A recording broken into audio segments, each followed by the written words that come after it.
The ancient Greeks had a word for everything. The tragic hero, the fatal flaw, the reversal of fortune, the recognition of truth, and the inevitable doom. But they didn't really have a word for what that hero was like when he was just 14 years old and hopelessly in love and convinced that the entire world only existed in the eyes of that one person.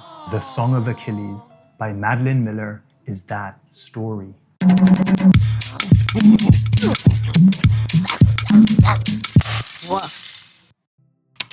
We all know the story of Achilles, demigod, unstoppable, vengeful, prideful star of the Trojan War. Madeline Miller's genius is taking that epic, unrelatable figure and showing us the boy behind the legend. This is no story about some hero's pride. It is a profound and soft exploration of a hero's heart. This novel is a deeply human and beautiful and relatable portrait of Achilles, the person. And it's told entirely from the eyes of the person who knew him best, his heteros, his lifelong companion and friend and lover, Patroclus.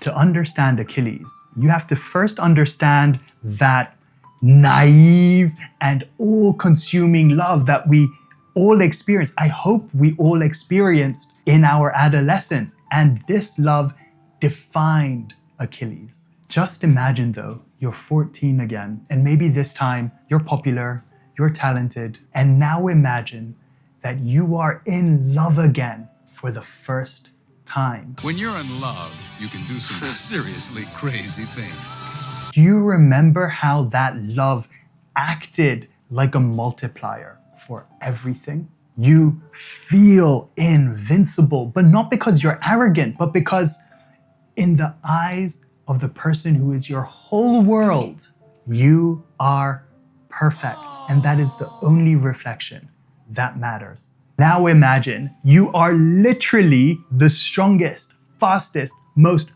beautiful person in the entire world. And as a matter of destiny, it is a known fact that you will be the greatest hero of a generation. You are also part God, and you are still powered by that naive and all-consuming love where only one person in the entire world matters to you. That is the Achilles that Madeline Miller gives us. The real-world evidence of Achilles' greatness isn't a source of pride. It's just a simple fact, like the blue of his eyes. What truly defines Achilles is his unwavering love and devotion for Patroclus. This book is an incredibly brilliant and moving portrait of a man whose invulnerability was not his heel, it was his heart. Oh, gay, so gay. You can feel Madeline Miller's commitment on every page of this book. It famously took her 10 years to write, and that love and commitment to her characters really comes through in every intimate and quiet moment. The story is about Achilles' life as told through the eyes of Patroclus, and so it's also about their relationship and watching their relationship bloom and grow in the face of epic and violent destiny is the core of this novel. Patroclus is just a normal person. He's an outcast and he struggles with his place beside this living legend. But Achilles' love is so powerful and so absolute that it just elevates everyone around him. It's that naive and all-consuming love of our adolescence, except it's in a demigod who is the strongest, fastest, most beautiful man in the world. It extends to other characters, even the overlooked figure of Achilles' mother, Thetis, the sea nymph,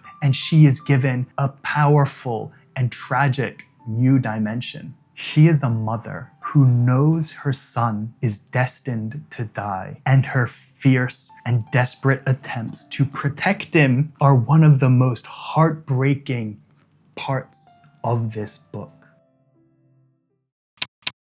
The Song of Achilles isn't just another retelling of the legend of Achilles. It is an epic love story that manages to both be grand in scope and deeply, deeply intimate.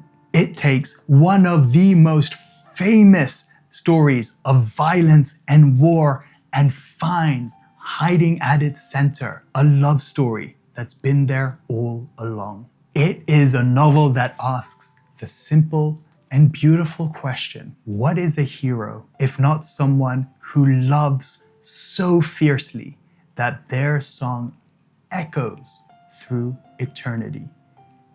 Read it. Share, subscribe.